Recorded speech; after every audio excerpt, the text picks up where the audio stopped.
Okay तो आज हम पढ़ने जा रहे हैं meiosis. We will complete this meiosis. आज इस लेक्चर में तो ये मियोसिस मियोसिस कंप्लीट हो जाएगा। तो उसके बाद हम मियोसिस फर्स्ट पहले आज पढ़ेंगे, उसके बाद मियोसिस सेकंड पढ़ेंगे। तो उसके साथ आई थिंक कि सेल साइकिल का जो ये यूनिट है ये कंप्लीट हो जाएगा।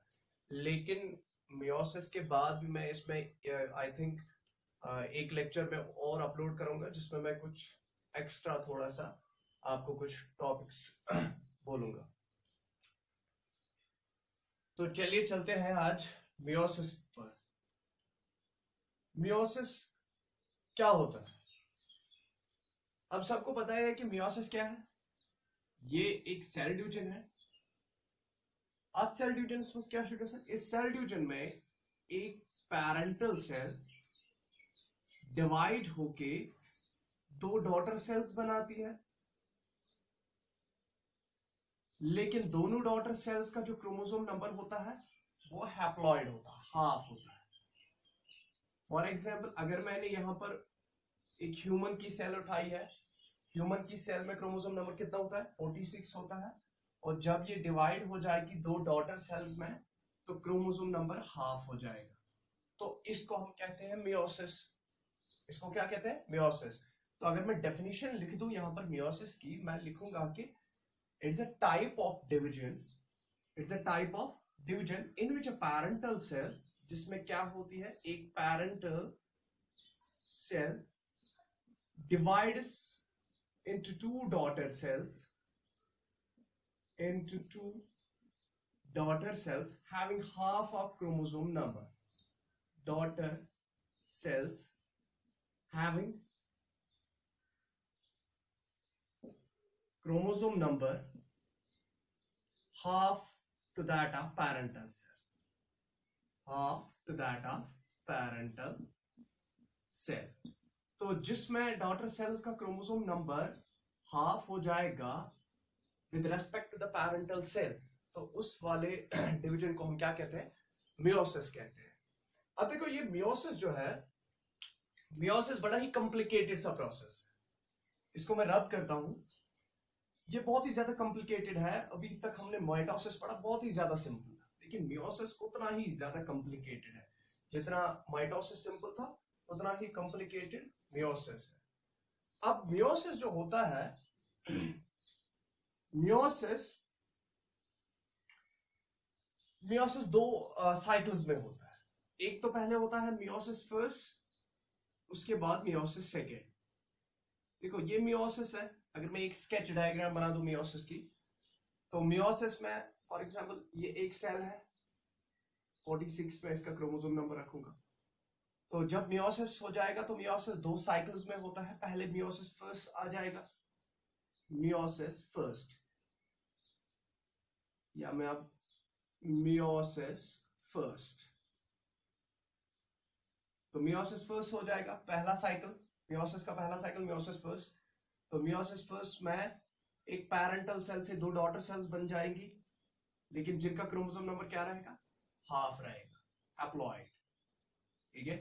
उसके बाद ये जो दो डॉटर सेल्स हैं, अब इनको एक और मियोटिक डिवीजन हो जाएगा, एक और मियोटिक साइकिल हो जाएगा, जिसको हम मियोसिस सेकेंड कहते हैं। मियोसिस सेकेंड इनमें हो जाएगा, और इन दो डॉटर सेल्स से चार सेल्स बन जाएंगी, लेकिन चारों सेल्स का जो क्रोमोसोम नंबर रहेगा वो सेम रहेगा। 23 पेरेंट सेल में भी है, 23 डॉटर सेल में भी है। तो दैट मींस जो मियोसिस सेकेंड होता है, मियोसिस सेकेंड को हम अगर मैं सिंपल वर्ड्स में बोलूंगा तो मियोसिस सेकेंड ये similar to that of mitosis होता है, क्योंकि इसमें क्रोमोसोम नंबर कभी हाफ ही नहीं होता है। पैरेंटल सेल, इन दो डॉटर सेल्स के लिए पैरेंटल सेल कौन है? ये वाली सेल है। तो इसका क्रोमोसोम नंबर कितना है? 23 है। तो इनका क्रोमोसोम नंबर कितना है? 23। तो दैट मींस मियोसिस सेकेंड जो होता है वो similar to that of mitosis होता है। व्हाइल जो मियोसिस फर्स्ट होता है, मियोसिस फर्स्ट में क्रोमोसोम नंबर 46 था पैरेंटल सेल का, दो डॉटर सेल्स निकल गई, उन दो डॉटर सेल्स का क्रोमोसोम नंबर हो गया हाफ। तो इसीलिए हम मियोसिस फर्स्ट को रिडक्शनल डिवीजन कहते हैं। It is known as reductional division. तो मियोसिस फर्स्ट को क्या कहते हैं? रिडक्शनल डिवीजन, या हम इसको हेटेरोटिपिकल डिवीजन भी कहते हैं। हेटेरोटिपिकल डिवीजन, हेटेरोटिपिकल डिवीजन। हेटेरोटिपिकल डिवीजन क्यों कहते हैं? क्योंकि इसमें क्रोमोसोम नंबर जो होता है वो डिप्लॉयड से हैप्लॉयड हो जाता है। डिप्लॉयड मींस 46 है, ठीक है, complete chromosome number 46, it is diploid state. तो इसमें 2 सेल्स बन गई लेकिन क्रोमोसोम नंबर हाफ हो गया, इसलिए इसको आप रिडक्शनल डिवीजन कहो या हेटेरोटिपिकल डिवीजन कहो, किसको? मियोसिस फर्स्ट को। लेकिन मियोसिस सेकंड को हम क्या कहते हैं? ये भाई इक्वेशनल डिवीजन है, ये simple to that of mitosis है, क्योंकि क्रोमोसोम नंबर पैरेंटल सेल क्या है? 23 क्रोमोसोम नंबर है, और इस पैरेंटल सेल से 2 डॉटर सेल्स बन गई, तो उसमें क्रोमोसोम नंबर फिर से सेम रह गया। तो meiosis second is known as equational division, equational division. ये आप पॉइंट याद रखोगे कि इक्वेशनल डिवीजन किस मियोसिस को कहते हैं। Meiosis second is known as equational division. क्यों कहते हैं इसको इक्वेशनल डिवीजन? क्योंकि इसमें बेसिकली क्रोमोसोम नंबर सेम रह जाता है, लेकिन खाली रिडक्शनल डिवीजन हम किसको कहेंगे? मियोसिस फर्स्ट को, क्योंकि इसमें क्रोमोसोम नंबर हैप्लॉइड हो जाता है। ये तो स्केच डायग्राम थी मियोसिस की। अब देखो यही मियोसिस जो है जिसमें 2 साइकिल्स आते हैं, meiosis first and meiosis second, आज हमें यही पढ़ना है। मियोसिस फर्स्ट आज हम कोशिश इंशाल्लाह करेंगे कि मियोसिस फर्स्ट कंप्लीट हो जाए। अब देखो मियोसिस जो है, मियोसिस की detailed information first of all किसने दे दी? वैन बेनिडन ने। वैसे मैं आपको कहता हूं कि साइंटिस्ट का कोई रोल नहीं होता है, कॉम्पिटिटिव एग्जाम में साइंटिस्ट उतने नहीं पूछे जाते हैं। तो मियोसिस किसने मियोसिस की फर्स्ट डेमोन्स्ट्रेशन किसने दी है? वैन बेनिडन ने। और जो ये टर्म मियोसिस है, टर्म मियोसिस फार्मर एंड मोरे ने दी है, फार्मर एंड मोरे। तो फार्मर एंड मोरे ने क्या दिया है? Term meiosis. आप इसका स्क्रीनशॉट ले लो, अगर आपको लिखना भी है तो लिख डालो। अब देखो ये जो मियोसिस है, मैंने पहले ही कहा कि मियोसिस क्या है? मियोसिस 2 साइकिल्स में होता है। एक तो मियोसिस फर्स्ट है और दूसरा मियोसिस सेकेंड है। मियोसिस फर्स्ट तो मियोसिस सेकेंड को ध्यान रख, मियोसिस फर्स्ट और मियोसिस सेकेंड। तो पहले हम लेंगे मियोसिस फर्स्ट को, ये मैं रद्द कर रहा हूं यहां पर। तो मियोसिस फर्स्ट जो है, यूजन मियोसिस फर्स्ट जो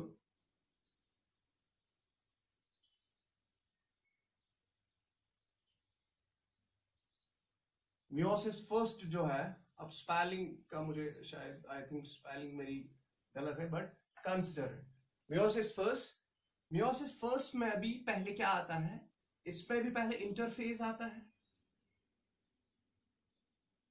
और उसके बाद एम फेज आता है। और आपको मैं बताता चलूं कि ये जो मियोसिस होता है ना, मियोसिस पर्टिकुलरली किन सेल्स में होता है, ये मैंने आपको बोला भी है। मियोसिस पर्टिकुलरली जर्मिनल सेल्स में होता है। तो जो जर्मिनल सेल्स होती है, जर्म सेल्स जिनको हम कहते हैं, जर्म सेल्स कौन सेल्स होती है?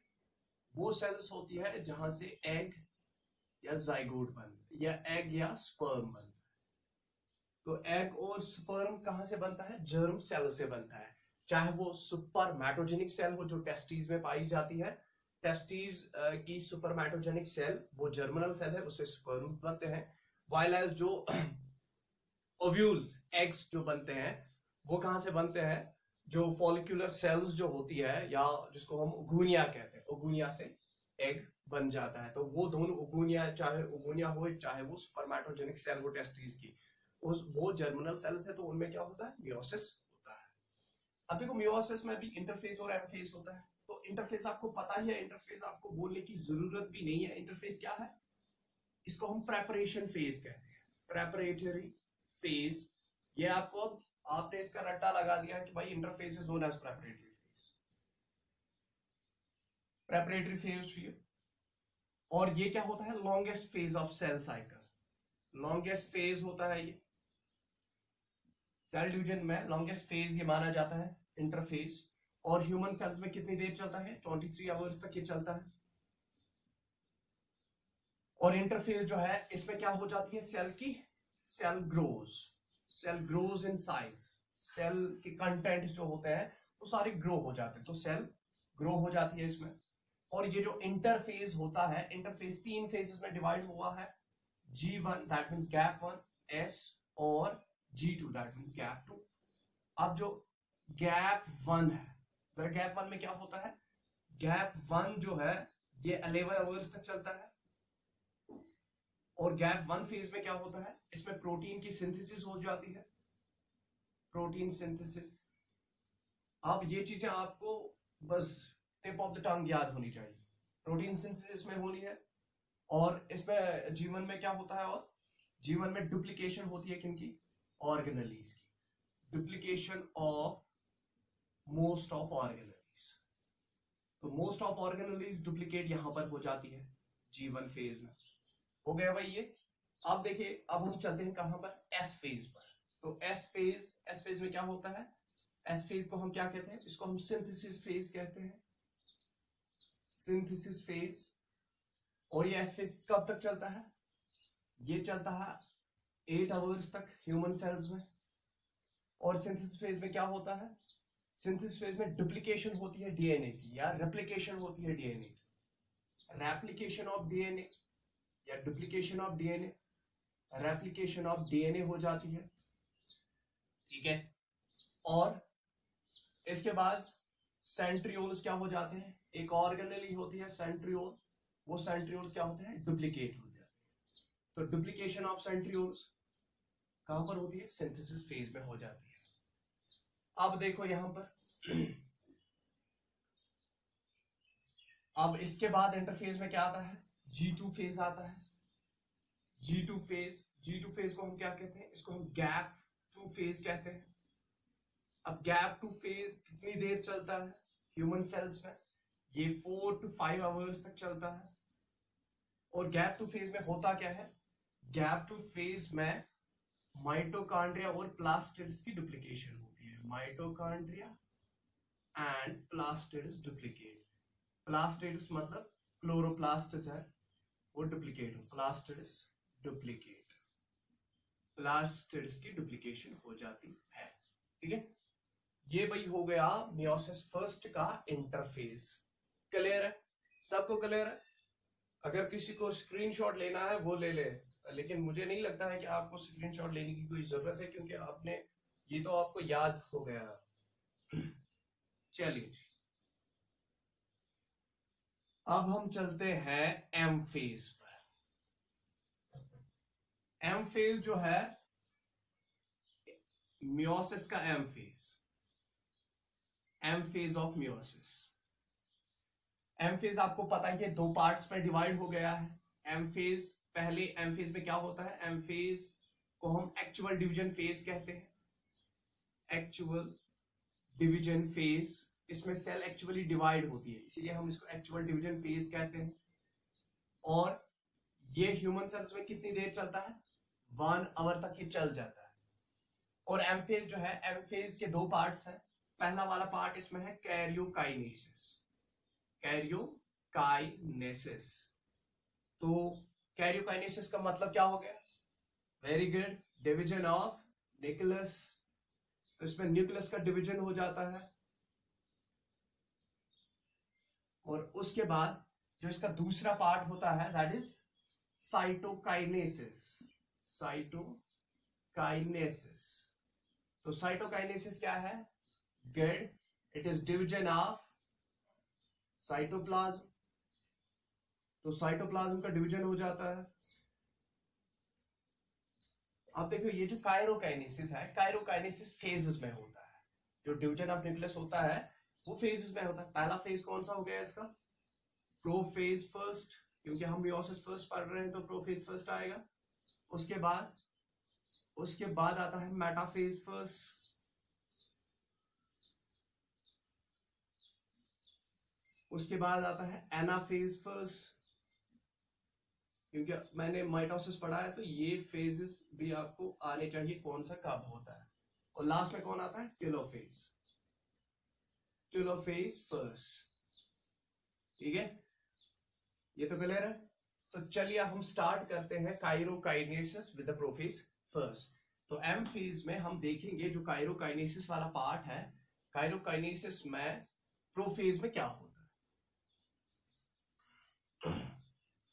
अब देखो प्रोफेज फर्स्ट, प्रोफेज फर्स्ट जो होता है, प्रोफेज फर्स्ट में होता क्या है। एक्चुअली जो प्रोफेज फर्स्ट होता है ये लॉन्गेस्ट फेज होता है मियोसिस फर्स्ट का, लॉन्गेस्ट फेज, ये लॉन्गेस्ट फेज होता है मियोसिस फर्स्ट का। और ये जो प्रोफेज फर्स्ट है, प्रोफेज फर्स्ट डिवाइड हो गया है इनटू नंबर ऑफ सब फेजेस। ठीक है, ये 5 फेजेस में डिवाइड हो गया है। Prophase is divided, prophase divide हो गया है इनटू सब फेजेस, प्रोफेज डिवाइड हो गया है इनटू सब फेजेस में। लेकिन क्यों सब फेज में ये डिवाइड हो गया है? On the basis of behaviour of chromosome. Chromosome कैसे बिहेव करता है प्रोफेज में, एक क्रोमोसोम उसका बिहेवियर कैसा रहता है, वो कब कैसे होता है। तो on that behaviour prophase first, जो मियोसिस फर्स्ट का प्रोफेज फर्स्ट होता है, वो डिवाइड हो गया है इनटू नंबर ऑफ फेजेस। तो कौन से सब फेज आते हैं? पहला वाला सब फेज आता है इसमें लेप्टोटीन, आप लेप्टोटीन बोलो या लेप्टोनीमा आप बोलो, लेप्टोनीमा। अब देखो लेप्टोनीमा में क्या होता है, लेप्टोटीन और लेप्टोनीमा, इसको हम जो आप याद पॉइंट रखोगे, इसमें आपको याद क्या रखना है, इसको इसमें आपको मोटे मोटे से पॉइंट्स याद रखने की। लेप्टोनीमा जो है, लेप्टोनीमा को हम थिन थ्रेड स्टेज कहते हैं, it's known as thin thread stage, क्योंकि इन पर कभी क्वेश्चंस आ जाते हैं कि किसको थिन बोलते हैं, किसको थिक थ्रेड स्टेज बोलते हैं, किसको यॉर्कड थ्रेड स्टेज बोलते हैं, किसको डबल थ्रेड स्टेज कहते हैं। तो थिन थ्रेडेड स्टेज इसको हम कहते हैं, किसको? लेप्टोनीमा को। तो लेप्टोनीमा में क्या हो जाती है, लेप्टोनीमा में बेसिकली जो क्रोमोसोम्स जो इनसाइड द न्यूक्लियस, जो ये न्यूक्लियस है, सेल का न्यूक्लियस, न्यूक्लियस में जो क्रोमैटिन होता है, वो जो क्रोमोसोम्स होते हैं वो कंडेंस हो जाते हैं, उनमें जो वाटर कंटेंट होता है वो लॉस हो जाता है और वो थोड़े से कंपैक्ट हो जाते हैं। और वो जब कंपैक्ट हो जाते हैं तो कैसे दिखने लगते हैं हमें? वो हमें ऐसे दिखने लगते हैं। When the chromosomes get compact, they are just like this. तो लेप्टोनीमा में क्या हो जाती है? डिहाइड्रेशन, डिहाइड्रेशन, वाटर लॉस हो जाता है, डिहाइड्रेशन ऑफ क्रोमैटिन। तो क्रोमैटिन जो थिन थ्रेडेड है, थिन थ्रेडेड फाइबर क्रोमैटिन, जिनको हम ये क्रोमोसोम्स अभी थिन थ्रेडेड होते हैं, तो इनमें क्रोमैटिन में डिहाइड्रेशन हो जाती है, वाटर लॉस हो जाता है। और जो ही डिहाइड्रेशन ऑफ क्रोमैटिन हो जाती है तो उससे क्या हो जाता है, उससे क्रोमोसोम्स कंपैक्ट होते हैं। क्रोमोसोम्स क्या होते हैं? Chromosomes they become compact. तो जब वो कंपैक्ट हो जाते हैं तो वो उस कंपैक्ट क्रोमोसोम में क्या होता है? 2 क्रोमैटिड्स होती है। For example these are 2 chromatids. तो जो ही ये कंपैक्ट हो जाएगा तो इसमें 2 क्रोमैटिड्स आ जाती है और एक सेंट्रोमेयर हो जाता है। तो दैट मींस क्रोमोसोम कंपैक्ट हो जाते हैं। और ये जो कंपैक्टेड क्रोमोसोम है इसमें 2 क्रोमैटिड्स होती है। ठीक है यहाँ, तो ये आप याद रखोगे, लेप्टोनीमा में ये हो जाता है। और लेप्टोनीमा में क्या हो जाता है? Formation of aster, formation of aster. जैसे कि आपने प्रोफेज, माइटोसिस का प्रोफेज पढ़ा है, तो उसमें हमने कहा था कि सबसे इंपॉर्टेंट चीज होती है एस्टर बनना प्रोफेज में। तो लेप्टोनीमा, ये लेप्टोनीमा किसका सब फेज है? प्रोफेज फर्स्ट का ही सब फेज है। तो लेप्टोनीमा में भी क्या हो जाता है? लेप्टोनीमा में एस्टर की फॉर्मेशन हो जाती है। अब जो एस्टर है, देखो एस्टर मैं आपको यहाँ पर दिखाऊंगा कि एस्टर बनता कैसे है। ये अभी न्यूक्लियर मेम्ब्रेन अभी ब्रेक नहीं हुई है, उसमें क्रोमोसोम्स अभी ऐसे ही है, लूजली अरेंज्ड है वो, chromosomes are loosely arranged inside the nucleus. ये था शॉसिंकुस, यहाँ पर सेंट्रियोल होता है। अब centrioles S phase of interphase के एस फेज में ये डुप्लीकेट हो गए हैं, तो यहां पर एक और सेंट्रियोल बना है। अब ये सेंट्रियोल्स एस्टर फॉर्मेशन करते हैं। अब एस्टर को हम क्या कहते हैं? Star shaped body. अब इन सेंट्रियोल्स से ऐसे ऐसे ऐसे ऐसे fibres, small small rays radiate हो जाएंगी। तो ये स्मॉल स्मॉल रेज ये प्रोटीन रेज होती है। तो जो ये प्रोटीन रेज जो ही यहां से रेडिएट हो जाती है इन सेंट्रियोल्स से, तो ये एक स्टार शेप्ड बन जाते हैं, स्टार शेप्ड। तो this star shaped structure is known as aster. इस स्टार शेप को हम क्या कहते हैं? एस्टर। तो दैट मींस एस्टर किसका बना होता है? Astral raise. एस्ट्रल रेज किसकी बनी होती है? प्रोटीन्स की बनी होती है। एस्ट्रल रेज छोटी छोटी रेज होती है जो रेडिएट हुई है यहां से सेंट्रियोल से। सेंट्रियोल पे लच्चे लच्चे रे द्राय रे द्राय ये बनो ये centriole just like a star. तो इसको हम एस्टर कहते हैं। तो एस्ट्रल रेज किसका बना होता है? Astral rays plus centrioles. यहां तक ये क्लियर है? Good. Now formation of aster हो गई लेप्टोनीमा में, लेप्टोटीन और लेप्टोनीमा में। ये वाला स्टेज कंप्लीट हो गया। अब देखते हैं हम प्रोफेज में जो दूसरा स्टेज आ जाता है। देखो दूसरा स्टेज कौन सा आ जाता है? द्वयम सब phase that is known as zygonema. Zygonema या जाइगोटीन, नीमा लिखो आप या जाइगोटीन, जाइगोटीन। तो जाइगोटीन स्टेज जो होता है इसको हम याद क्या रखना है? जाइगोटीन जो होता है ये सेकेंड सब फेज होता है। तो इसको हम यॉर्क थ्रेडेड स्टेज कहते हैं। It is known as yoke threaded stage. Yoke threaded stage हम इसको कहते हैं। और ये जो यॉर्क थ्रेडेड स्टेज है, एक सेकेंड आप ऐसे ही बैठो। यस चल रहा है। यॉर्क थ्रेडेड स्टेज जो होता है, अब यॉर्क थ्रेडेड स्टेज किसको हम कहते हैं? जाइगोनीमा को कहते हैं।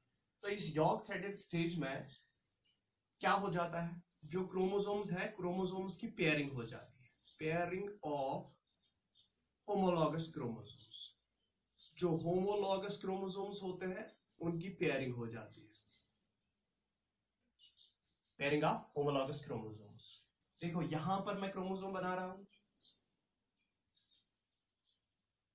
ये सिंगल स्ट्रक्चर्ड क्रोमोसोम है। इसके अंदर क्या होता है? इसके अंदर डीएनए होता है भाई। क्रोमोसोम के अंदर क्या होता है? डीएनए होता है। ये सिंगल स्ट्रक्चर्ड क्रोमोसोम है। फॉर एग्जांपल ये मदर का क्रोमोसोम, एक इंडिविजुअल में ये मदर का क्रोमोसोम है और उस इंडिविजुअल में ये फादर का क्रोमोसोम। ठीक है, ये मदर और फादर का क्रोमोसोम है।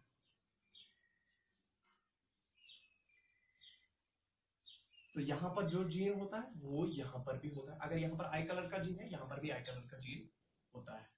तो दैट मींस ये मदर और फादर का मैटरनल क्रोमोसोम और पैटर्नल क्रोमोसोम।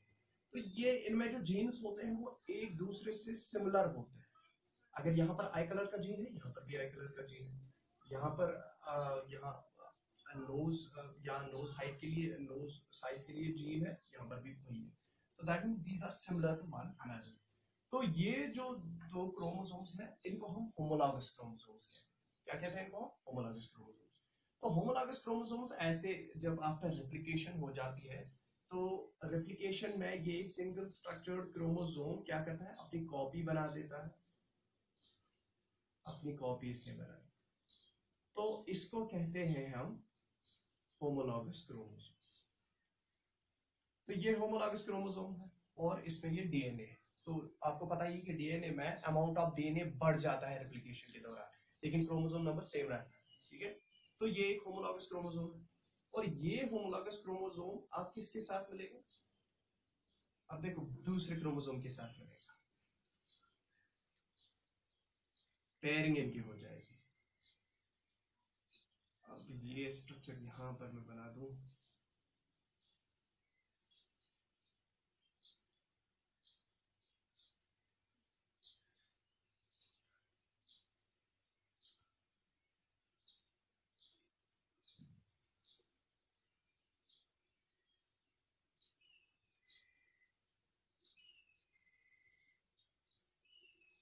तो इनकी पेयरिंग हो रही है। तो पेयरिंग ऑफ होमोलॉगस क्रोमोसोम्स, और इस पेयरिंग को हम क्या कहते हैं? This pairing of homologous chromosomes is known as synapsis, इसको हम साइनैप्सिस कहते हैं। क्लियर है? Synapsis is known as pairing of homologous chromosomes. हो गया। अब देखो साइनैप्सिस होगी, पेयरिंग ऑफ होमोलॉगस क्रोमोसोम्स होगी, लेकिन जो पेयरिंग हो रही है वो कैसे हो रही है? यहाँ पर एक प्रोटीन कॉम्प्लेक्स बीच में बन जाता है। उस प्रोटीन कॉम्प्लेक्स को हम क्या कहते हैं? उस प्रोटीन कॉम्प्लेक्स को हम साइनैप्टोनीमल कॉम्प्लेक्स कहते हैं। साइनैप्टोनीमल कॉम्प्लेक्स। अब साइनैप्टोनीमल कॉम्प्लेक्स क्या है? साइनैप्टोनीमल कॉम्प्लेक्स एक प्रोटीन का कॉम्प्लेक्स होता है। तो होमोलॉगस क्रोमोसोम्स के दरमियान एक प्रोटीन का कॉम्प्लेक्स बनता है जिसको हम साइनैप्टोनीमल कॉम्प्लेक्स कहते हैं, और ये साइनैप्टोनीमल कॉम्प्लेक्स इन होमोलॉगस क्रोमोसोम्स को आपस में जोड़ता है। तो when they get paired, that pairing is known as synapses, उसको हम synapses कहते हैं। अब देखो यहाँ पर जो synapses होती है तो यहाँ पर दो होमोलॉगस क्रोमोसोम्स आ गए, तो कितनी क्रोमैटिड्स आ गई? एक, दो, एक क्रोमैटिड, ये दूसरी क्रोमैटिड है, ये तीसरी क्रोमैटिड है, और ये चौथी क्रोमैटिड है। 4 क्रोमैटिड्स और 2 सेंट्रोमियर्स। जब 4 क्रोमैटिड्स और 2 सेंट्रोमियर होते हैं तो इसको हम बाइवैलेंट कहते हैं। बाइवैलेंट। तो इसमें क्या हो गया? जाइगोटीन में और क्या हो गया? जाइगोटीन में फॉर्मेशन ऑफ बाइवैलेंट्स होगी। तो यहां पर मैं लिखूंगा बाइवैलेंट फॉर्मेशन।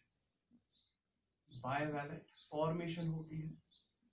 और देखो बाइवैलेंट्स कितने होते हैं? जाइगोटीन में कितने बाइवैलेंट्स होते हैं? बाइवैलेंट्स का नंबर कितना होता है? अगर मेरे पास 46 क्रोमोसोम्स थे, होमोलॉगस क्रोमोसोम्स, ठीक है, अब मेरे पास 23 बाइवैलेंट्स हो गए, क्योंकि अगर ये 46 थे तो 46 एक क्रोमोसोम, दो क्रोमोसोम, ठीक है, एक होमोलॉगस क्रोमोसोम, दो होमोलॉगस क्रोमोसोम, तो दो दो पेयर्ड हो गए। 46 की पेयरिंग हो गई।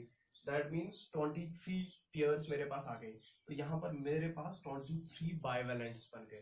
ठीक है, बाइवैलेंट क्या होता है? बाइवैलेंट एक ऐसा स्ट्रक्चर होता है जिसमें 4 क्रोमैटिड्स और 2 सेंट्रोमियर्स होते हैं। 4 क्रोमैटिड्स प्लस 2 सेंट्रोमियर्स। सेंट्रोमियर 2 है, एक सेंट्रोमियर और दूसरा सेंट्रोमियर, और क्रोमैटिड्स 4 है। तो 4 क्रोमैटिड्स और 2 सेंट्रोमियर एक स्ट्रक्चर बनाते हैं, that is known as bivalent. देखो ये क्रोमैटिड है, ये सिंगल क्रोमैटिड, 2 आर्म्स एक क्रोमैटिड बना देती है, और इस क्रोमैटिड पर एक अपना भी सेंट्रोमियर है, तो ये हम क्रोमोसोम भी कहते हैं। तो ये क्रोमैटिड है। अगर इसी तरह से एक और 2 आर्म्स और आ गई तो होगी ना 2 क्रोमैटिड्स। ये एक क्रोमैटिड है, ये एक क्रोमैटिड है। इसी तरीके से इसमें भी 2 क्रोमैटिड, इसमें भी 2 क्रोमैटिड, होगी 4 क्रोमैटिड्स, और ये 2 सेंट्रोमियर्स होते हैं, तो इसको हम बाइवैलेंट कहते हैं। तो जाइगोटीन में क्या हो गया? जॉब थ्रेडेड स्टेज हम इसको कहते हैं। पेयरिंग ऑफ होमोलॉगस क्रोमोसोम्स इसमें हो रही है। पेयरिंग ऑफ होमोलॉगस क्रोमोसोम्स हम साइनैप्सिस कह रहे हैं। और ये जो साइनैप्सिस है ये पॉसिबल कैसे होगी? क्योंकि बीच इनके दरमियान एक प्रोटीन कॉम्प्लेक्स वहां पर बन गया, उसको हम साइनैप्टोनीमल कॉम्प्लेक्स कहते हैं। तो अगर हम साइनैप्टोनीमल कॉम्प्लेक्स को इलेक्ट्रॉन माइक्रोस्कोप के जरिए देखेंगे तो ये लीडर लाइक दिखेगा। It will appear as a ladder like. This synaptocomplex will appear as ladder like through the electronic microscope. और इस जाइगोनीमा में क्या हो गया? जाइगोटीन स्टेज में क्या होगी? बाइवैलेंट फॉर्मेशन हो गई। और कितने bivalents? What is a bivalent? Bivalent क्या होता है? जिसमें 4 क्रोमैटिड्स और 2 सेंट्रोमियर्स होते हैं। नाउ कितने बाइवैलेंट्स फॉर्म हो गए? यहाँ पर 23 bivalents are formed in the zygotene और द जाइगोनीमा स्टेज। अब इसके बाद हम चलते हैं आगे। Now we will move towards the chitine or chinema stage. Chitine और chinema, chitine आप बोलो या chinema, chinema stage। देखो chinema stage जो होता है इसमें इंपॉर्टेंट चीज होती है, इसको हम थिक थ्रेडेड स्टेज कहते हैं। Thick thread stage. अब यहां पर अगर हम माइक्रोस्कोप से देखेंगे तो हमें रॉड लाइक स्ट्रक्चर्स नजर आएंगे। Chromosomes are visualized through the microscope at pachytene stage. तो क्रोमोसोम्स विजिबल हो जाते हैं। Chromosomes are visible. क्रोमोसोम्स हम देख सकते हैं with the help of microscope at pachytene stage. और वो क्रोमोसोम कैसा होता है, उसमें 2 क्रोमैटिड्स होती है। अगर हम माइक्रोस्कोप में देखेंगे तो उसमें 2 क्रोमैटिड्स होती है। ऐसा क्रोमोसोम हमें देखने को मिलेगा किसमें, चाइल्डीन स्टेज में। That means more compact form of chromosomes कहां पर हमें देखने को मिलते हैं, चाइल्डीन स्टेज और चाइनीमा स्टेज में। तो जब 2 क्रोमैटिड्स और एक सेंट्रोमेयर होता है तो इसको हम डायाड भी कहते हैं। This is also known as dyad. लेकिन ये डायाड सब दूसरे डायाड के साथ पेयर्ड हुए होते हैं, क्योंकि बाइवैलेंट्स इन्होंने बनाए होते हैं, ये ऐसे होते हैं। तो दैट मींस एक बाइवैलेंट में कितने डायाड है, एक बाइवैलेंट में 2 डायाड है। तो दैट मींस जब 2 डायाड हो गए तो उसको हम टेट्राड कहते हैं, tetrad. What is the dyad? Dyad simply होता है जब 2 क्रोमैटिड्स और एक सेंट्रोमेयर जो होता है, that is known as dyad. और एक बाइवैलेंट में कितने डायाड्स होते हैं, 2 डायाड्स होते हैं। तो 2 डायाड्स मींस टेट्राड। कितने होते हैं, टेट्राड। तो डायाड और टेट्राड यहां पर हो गया। अब देखो चाइनीमा चाइल्डीन स्टेज में और क्या होता है, इंपॉर्टेंट चीज जो होती है यहाँ पर क्रॉसिंग ओवर हो जाती है, यहाँ जिसको हम रिकम्बिनेशन कहते हैं। रिकम्बिनेशन हो जाती है, रिकम्बिनेशन या क्रॉसिंग ओवर। अब रिकम्बिनेशन और क्रॉसिंग ओवर को हम क्या कहते हैं, क्रॉसिंग ओवर मतलब हो गया एक्सचेंज ऑफ जीनस। एक्सचेंज किसका हो जाना, एक्सचेंज ऑफ जीनस। लेकिन किसके दरमियान जीनस एक्सचेंज होता है, exchange of genes between non-sister chromatids, between non-sister chromatids, non-sister chromatids के दरमियान जीन्स एक्सचेंज हो जाते हैं। अब नॉन सिस्टर क्रोमैटिड्स क्या होगी, हमारे पास बाइवैलेंट है, ऐसा ऐसे बाइवैलेंट्स है हमारे पास।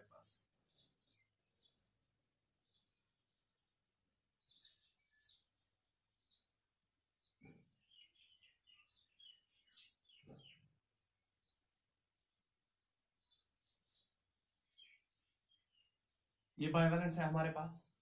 देखो अगर ये क्रोमोसोम है तो एक ही क्रोमोसोम पर ये जो 2 क्रोमैटिड्स है ये आपस में क्या कहलाती है, सिस्टर क्रोमैटिड्स। तो ये 1 और 2 आपस में क्या है, एक ही क्रोमोसोम पर है ये 2 क्रोमैटिड्स, तो ये एक दूसरे से they are just like sisters, तो इनको हम सिस्टर क्रोमैटिड्स कहेंगे। और ये 3 और 4 आपस में क्या है, 3 एंड 4 आपस में सिस्टर क्रोमैटिड्स है। लेकिन 1 या 2 और 3 क्या है आपस में, these are non sister chromatids, non sister chromatids, क्योंकि ये अलग अलग क्रोमोसोम के क्रोमैटिड्स हैं। अगर एक ही क्रोमोसोम के क्रोमैटिड्स होते तो इनको हम सिस्टर क्रोमैटिड्स कहते हैं, लेकिन अगर 2 अलग अलग क्रोमोसोम्स के क्रोमैटिड्स है तो उनको हम नॉन सिस्टर क्रोमैटिड्स कहते हैं। तो non sister chromatid that means 2 और 3 के दरमियान क्या है, जीन्स एक्सचेंज हो रहा है। अब जीन्स कहां पर होते हैं, क्रोमोसोम के अंदर डीएनए होता है, डीएनए के अंदर क्या होते हैं, डीएनए में जीन्स होते हैं, इंफॉर्मेटिव यूनिट्स जिनको हम जीन्स कहते हैं। तो ये लाइन यहां पर जीन्स शो कर रही है। तो देखो क्या हो जाएगा, अगर फॉर एग्जांपल ये ए जीन यहां से उठ गया और इस नॉन सिस्टर क्रोमैटिड पर आ गया, ए जीन यहां पर आ गया और उसका कोई जीन यहां पर आ गया, एक्सचेंज, इन्होंने जीन्स एक्सचेंज कर दिए, या ऐसे में लिखूंगा, इसका ये वाला पार्ट, इसका ये डॉटेड पार्ट, इसका ये वाला पार्ट डॉटेड है, इसका ये वाला पार्ट कैसा है, ब्लैक है। तो इस क्रोमैटिड का ये वाला पार्ट ब्लैक है, इस क्रोमैटिड का ये वाला पार्ट डॉटेड है। तो अगर रिकम्बिनेशन हो गई, अगर क्रॉसिंग ओवर हो गई, तो क्रॉसिंग ओवर में क्या हो जाएगा, ये वाला पार्ट है, ये वाला पार्ट इस क्रोमैटिड का उठ के कहां जाएगा, इस क्रोमैटिड के टिप पर आएगा। तो इसका जो ब्लैक पोर्शन है ये कहां जाएगा, ये इस वाले पर जाएगा। तो यहाँ पर एक्सचेंज ऑफ सेगमेंट्स हो गए, एक्सचेंज ऑफ जीन्स हो गए। तो एक्सचेंज ऑफ सेगमेंट हो जाना या एक्सचेंज ऑफ जीन्स हो जाना बिटवीन नॉन सिस्टर क्रोमैटिड्स, उसको हम क्रॉसिंग ओवर कहते हैं। क्या क्रॉसिंग ओवर कहते हैं या रिकम्बिनेशन कहते हैं। तो इसी रिकम्बिनेशन या इसी क्रॉसिंग ओवर से क्या आ जाती है, इससे वेरिएशंस आ जाती है इंडिविजुअल्स में, ठीक है। और इसके लिए एक थ्योरी भी आई है, that is breakage and reunion theory. Crossing over के लिए एक थ्योरी आई है या रिकम्बिनेशन के लिए एक थ्योरी आ गई है, that is known as breakage and reunion hypothesis. Breakage and reunion hypothesis. Reunion hypothesis.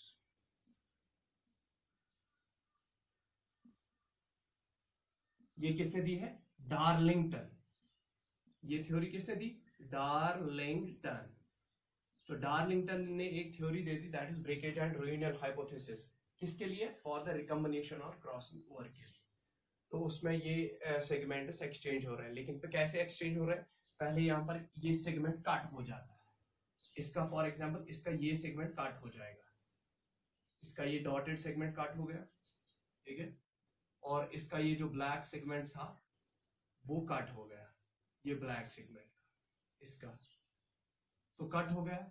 अब देखो ये यहां जाएगा और ये यहां जाएगा, ठीक है. तो जो नई कॉम्बिनेशन आएगी, ये जो ब्रेकेज हो रही है, ब्रेकेज कैसे हो रही है? By an enzyme, that by an enzyme known as endonuclease enzyme, जिसको हम एंडोन्यूक्लियस एंजाइम्स कहते हैं. तो एंडोन्यूक्लियस एंजाइम से क्या हो जाएगा? एंडोन्यूक्लियस एंजाइम से ब्रेकेज हो जाएगी, और उसके बाद एक और एंजाइम आएगा जो इनकी लाइगेशन करेगा. तो ये वाला पार्ट यहां जाएगा, ये वाला पार्ट यहां जाएगा.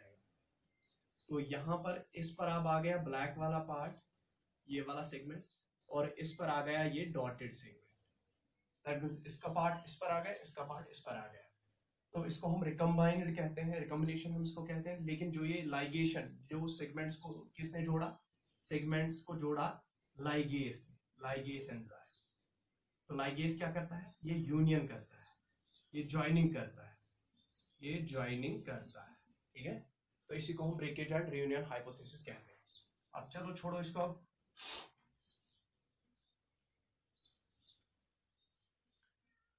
और देखो चाइनीमा में और क्या होता है? Moving of esters. एस्टर्स और ज्यादा एक दूसरे से दूर हो जाते हैं. वो बन गए थे एस्टर्स, लेकिन वो ज्यादा और दूर दूर हो जाएंगे, टुवर्ड्स द पोल्स हो जाएंगे. अब देखो, अब इसके बाद कौन सा स्टेज आता है? डिप्लोटीन.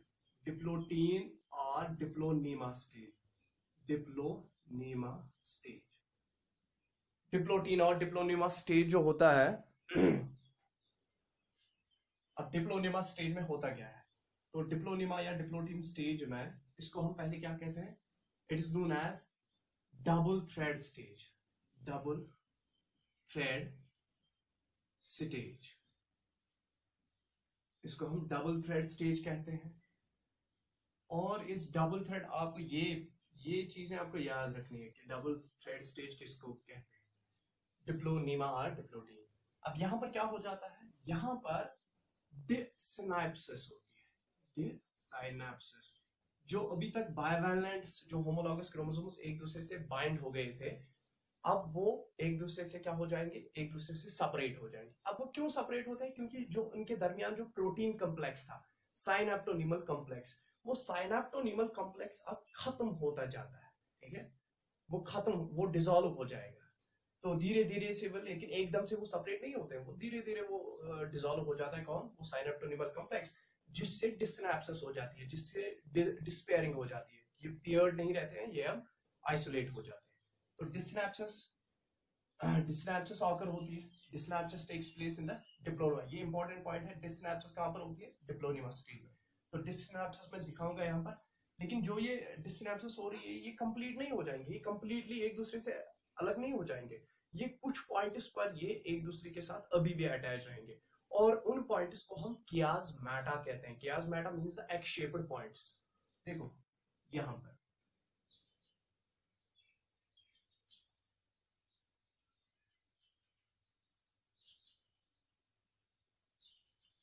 ये एक है,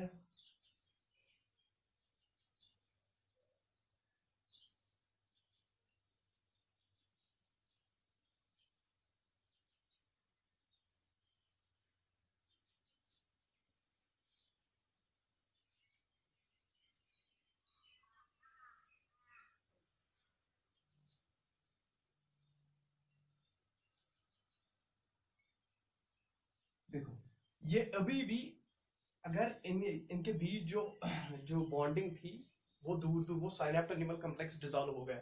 डिसिनेप्सिस कैसे होता है?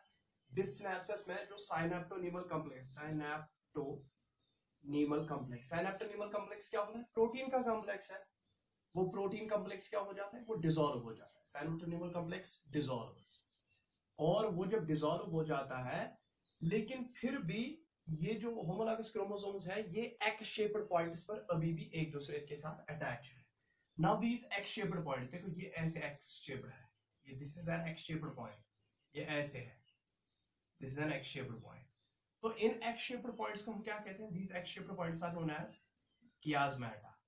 X shaped points, x shaped points को हम क्या कहते हैं? कियास्मेटा। तो कियास्मेटा ही वो वाला पॉइंट है जहां पर क्रॉसिंग ओवर, बेसिकली जो चाइनीमा में क्रॉसिंग ओवर हो गई थी, तो उसमें बहुत सारे एक्स शेप्ड पॉइंट्स एक दूसरे के साथ थे इनके। फॉर एग्जांपल ये क्रोमोसोम ऐसे था, ये क्रोमोसोम आपस में ऐसे बाइंड थे,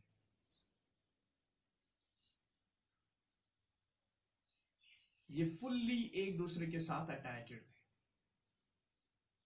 ये फुल्ली एक दूसरे के साथ अटैच्ड थे। तो दैट मींस बहुत सारे एक्स शेप्ड पॉइंट्स चाइनीमा स्टेज में थे, लेकिन अब ये खाली एक एक एक्स शेप्ड पॉइंट पर ही आपस में बंधे हैं। तो these x shaped points are known as chiasmata. और कियास्मेटा को हम क्या कहते हैं? Site of crossing over. तो ये इंपॉर्टेंट ऑब्जेक्टिव बन जाता है। साइट ऑफ क्रॉसिंग ओवर किसको हम कहते हैं? Site of crossing over. तो एक्सचेंज ऑफ जीन्स जो हो जाता है वो किस पॉइंट पर होता है? कियास्मेटा, एक्स शेप्ड पॉइंट्स पर। तो साइनेप्टोनीमल कॉम्प्लेक्स डिसॉल्व हो गया, और but these chromosomes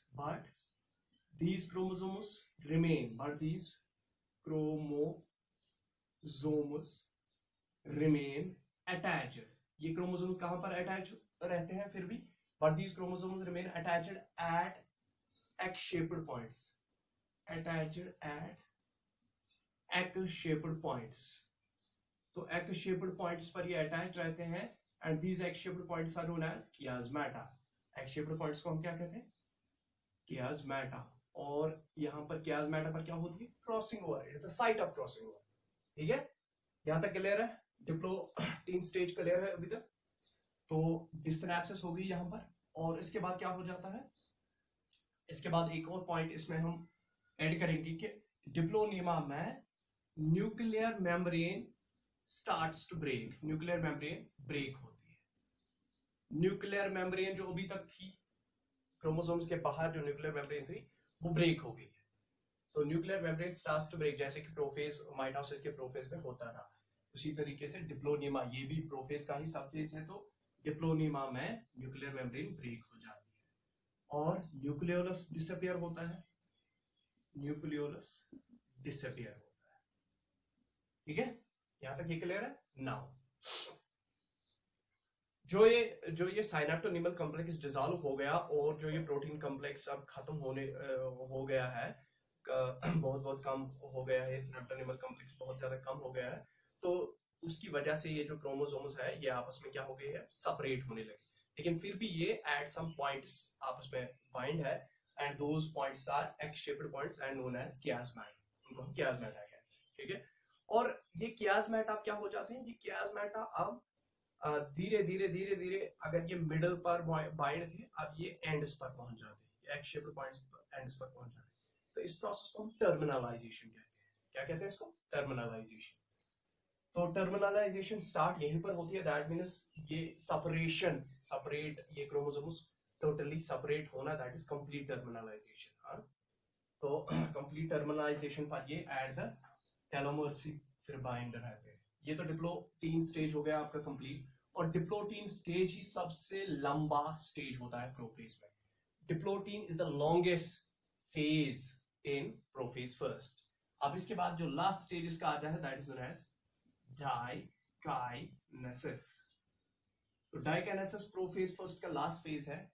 डाइकाइनेसिस में क्या हो जाती है? इसमें टर्मिनलाइजेशन कंप्लीट हो जाती है, और इसमें ऑर्गेनेलीज डिसअपीयर होती है, ऑर्गेनेलीज डिसअपीयर्स, ऑर्गेनेलीज डिसअपीयर हो जाती है। ठीक है, इसमें स्पाइंडल फॉर्मेशन होती है, स्पाइंडल फॉर्मेशन, स्पाइंडल की फॉर्मेशन कहां पर होती है? डाइकाइनेसिस में। और टर्मिनलाइजेशन भी कंप्लीट होती है, टर्मिनलाइजेशन टर्मिनलाइजेशन। टर्मिनलाइजेशन मीन्स जो अब ये एक्स शेप्ड पॉइंट्स पर जो बाइंड थे, अब वो क्रोमोसोम्स खाली एंड्स पर ही ज्वाइन हो गए हैं, रिंग लाइक स्ट्रक्चर वो बना देते हैं। Terminalisation complete. देखो टर्मिनलाइजेशन आपको ऐसे समझ आएगी। Now these chromosomes, they are only attached at their ends, और क्रोमोसोम के एंड को क्या कहते हैं? टेलोमर कहते हैं। तो they are attached at telomeres. Now chromosomes are only attached at telomeres.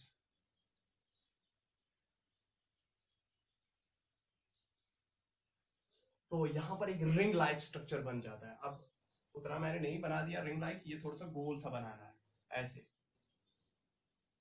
This is like this.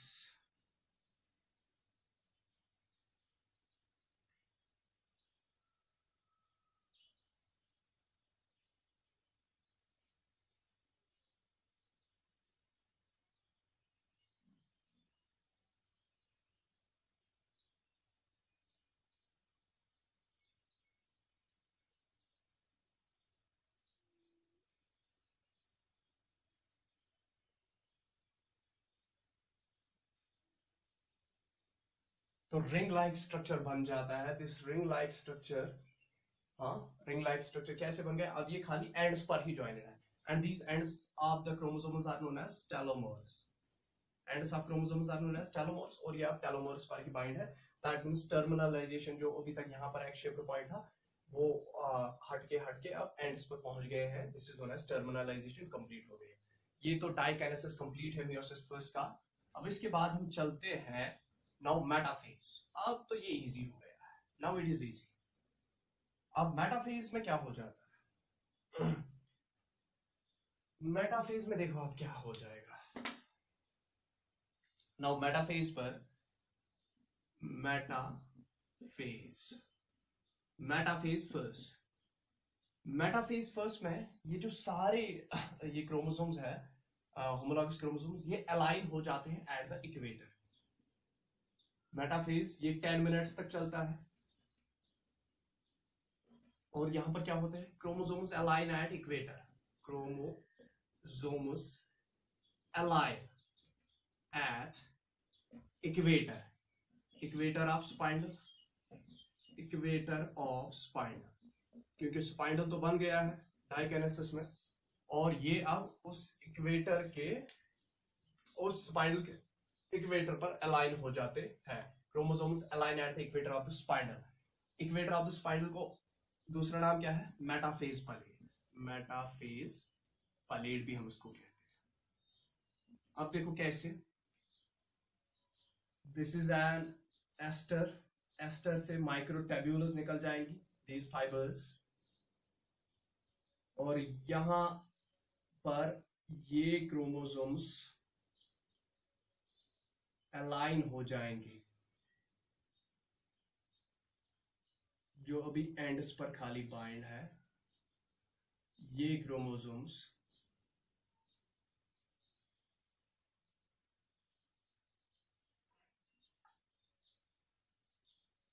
और ये जो माइक्रोट्यूब्यूल्स है, ये काइनेटोकोरस के साथ, क्रोमोसोम्स के काइनेटोकोरस के साथ अटैच हो जाएंगे।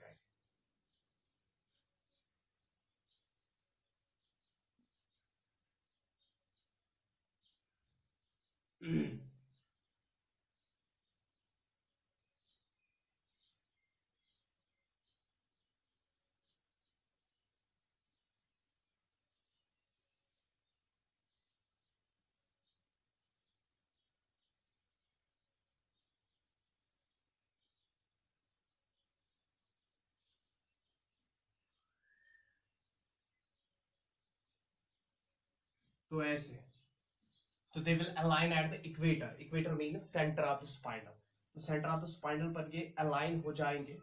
हाँ, this is the alignment of chromosomes at centre. ठीक है, तो सेंटर पर ये अलाइन हो गए, मेटाफेज पलेट पर ये अलाइन हो गए, इसको हम मेटाफेज पलेट कहते हैं।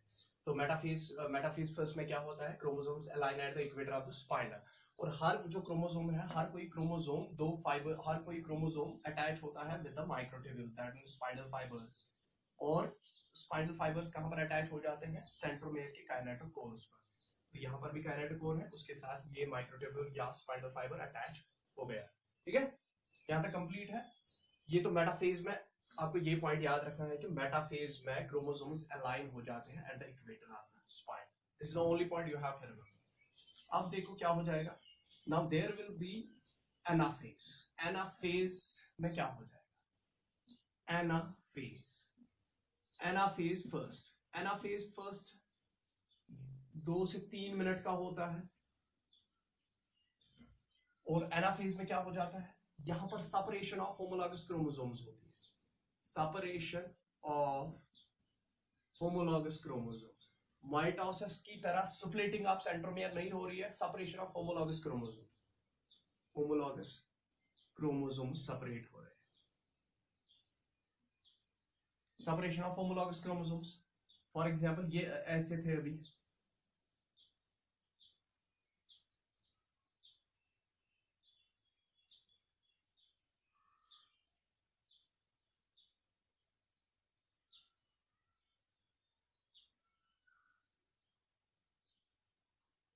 ये क्रोमोसोम्स ऐसे थे,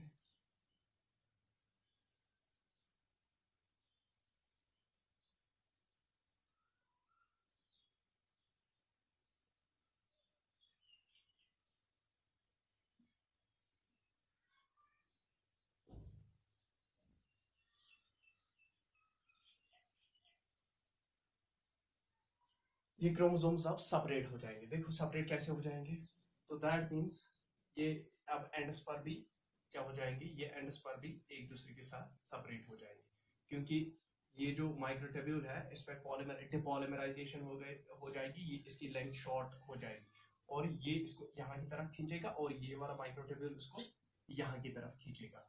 तो इसमें ऐसे अब हो जाएगा ये,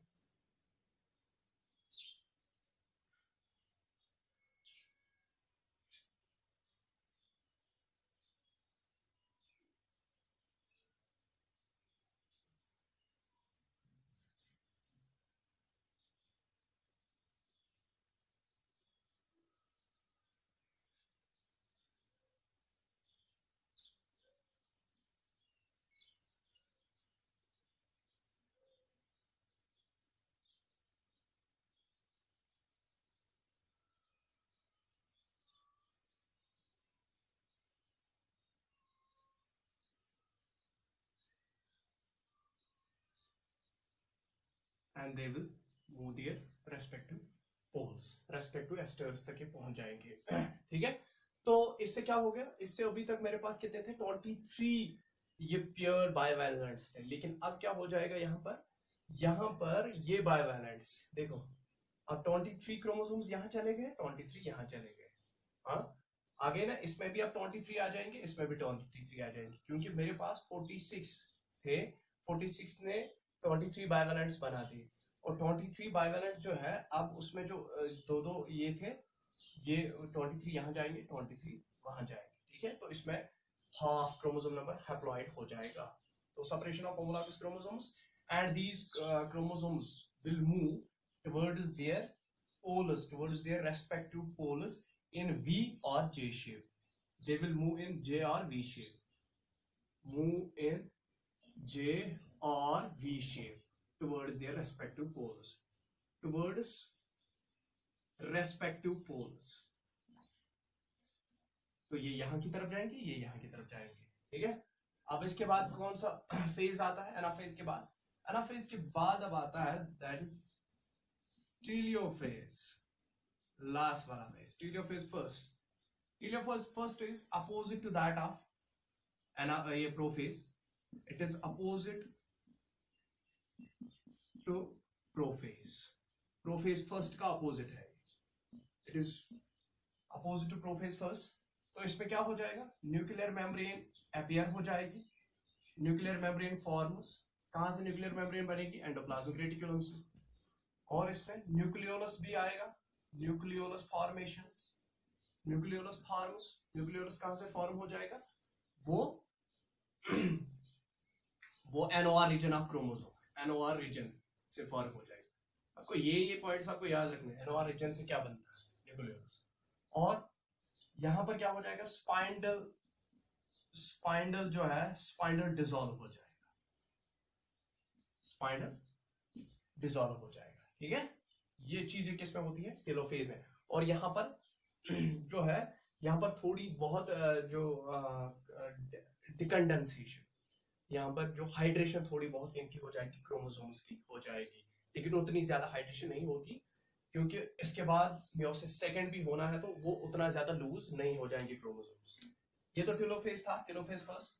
अब यहाँ पर साइटोकाइनेसिस होती है, ये तो एम फेज खत्म हमने किया, मियोसिस फर्स्ट का एम फेज खत्म हो गया।